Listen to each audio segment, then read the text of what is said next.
මෙතනින් ඊට පස්සේ this PC යන්න. ඊට පස්සේ මෙතන මේ local disk C එකේ program file ගිහිල්ලා Adobe යන්න. ඒතකොට Adobe එකට ගිහිල්ලා Photoshop 2026 නම් ඔයාගේ තියෙන version එකට අනුව plugin එකට ගිහිල්ලා මේ විදිහට OK එක දෙන්න. plugin එක ක්ලික් කරලා OK එක දෙලා මෙතන yes දෙන්න. දෙපාරක් තුන් පාරක් yes එක දෙන්න වෙනවා. ඊට පස්සේ මේ විදිහට install කරන්න. හරිද? ඊට පස්සේ finish දෙන්න. ඊට පස්සේ මෙතන මේ තියෙන ඔයාලට copy the file this inside කියලා අන්න ඒක ක්ලික් කරගෙන ඊට පස්සේ ඒක කොපි කරගන්න මේ විදියට කොපි කරගෙන මේ විදියට C එකට ගිහිල්ලා මේ ප්‍රෝග්‍රෑම් ෆයිල් එකට ගිහිල්ලා එතන මේ Adobe කියලා තියෙන මේ Adobe කියලා තියෙන තැනින් 2026 කරලා plugin කියන එකට දෙන්න.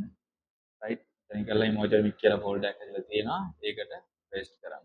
right මෙතන වෙනවා මේ විදියට ඊට පස්සේ මේ විදියට අනිවාර්යෙන් continue දෙන්න නැත්නම් වැඩ කරන්නේ නැහැ. හරිද? එතකොට මේක දැන් මම කියන්නේ මේ Photoshop මගේ 26 රන් වෙන නිසා තමයි මම 26 දාලා තියෙන්නේ. නැත්නම් ඔයාලට පුළුවන් ඔයාගේ රන් වෙන Photoshop එකේ plugin එකට use කරන්න. ඊට පස්සේ මේකේ අද version එක ඊළඟ version එක තියෙනවා latest එක Portrait Pro එක. ඔයාලට පුළුවන් ඒකත් මේ විදිහට extract කරගන්න. ඔයාලට ගන්න තියෙන්නේ මෙතනින් ගිහිල්ලා Portrait එක උඩ click කරලා මෙතන file එක ගිහිල්ලා හරි file extract file ගිහිල්ලා හරි මේ විදිහට okay එක දීලා ඔයා file එක extract කරගන්න. හරිද? ඊට පස්සේ මේ විදිහට ඒකේ ෆයිල් එක ඇතුළට ගියාට පස්සේ ඔයාලට පෙන්නනවා Portrait Pro කියලා plugin එක.